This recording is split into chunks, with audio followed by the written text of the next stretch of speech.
לפני שנגמרה הבטריה היה לי מאוד מאוד חשוב להיפרד מהילדים. הרגשתי שהסיכוי מאוד מאוד גדול שאנחנו לא יוצאים מפה בחיים. אני חייבת להגיד שזה היה מאוד מאוד ברוגע, במין השלמה. לא הייתי היסטרית לשנייה, זה היה מתוך השלמה. אבל היה לי נורא נורא נורא חשוב להיפרד מהם, ושהם ייפרדו ממני, ואחר כך זה מאוד הרגיע אותי. כאילו, אמרתי להם שאני מאוד אוהבת אותם, ושישמרו תמיד אחד על השני. לא הרחבנו, ואני זוכרת שמאוד מאוד פחדתי שהם יכתבו לי, אמא, עזבי, מגיעים אליכם בלי, אל דברי ככה.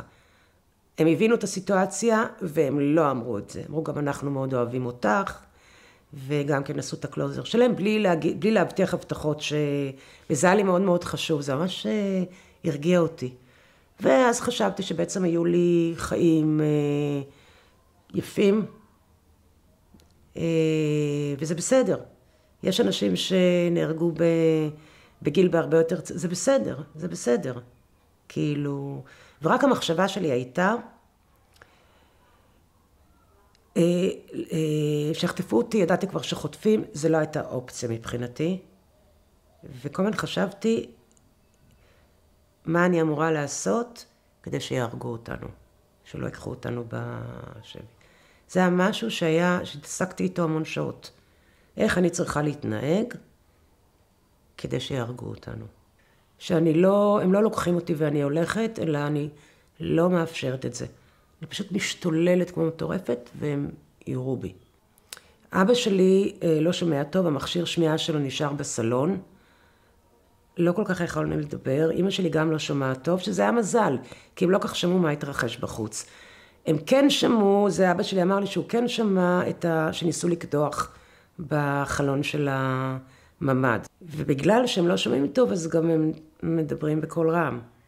אז אני זוכרת שרשמתי, עדיין היה לי בטריות, רשמתי להיות בדממה וקירבתי את זה אליהם.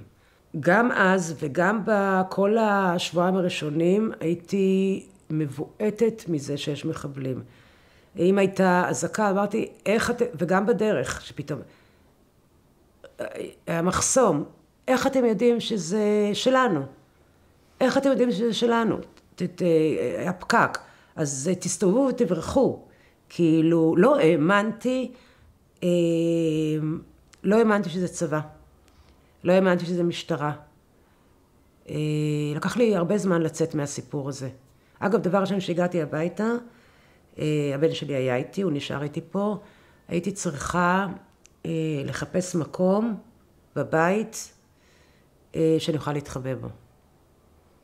ועד שלא מצאתי, לא נרגעתי, אז מצאתי שבארון הזה שיש לי, יש ארון שאני יכולה להיכנס אליו, באזור של התלייה, שאני יכולה להיכנס אליו, שמתי איזשהו מזרון וזה מאוד מאוד הרגיע אותי. לא הטריד אותי טילים, דברים כאלה, אלא מחבלים.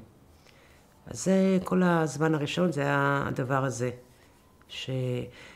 עכשיו, הרבה מזה נבע מזה שאין על מי לסמוך. זאת אומרת שזה יכול לקרות, קודם כל שהכל יכול לקרות עכשיו, שלא יגידו, לא, אף אחד לא יגיע לתל אביב, או אין דבר כזה, לא יכול לקרות, הכל יכול לקרות, וגם שאין לך על מי לסמוך.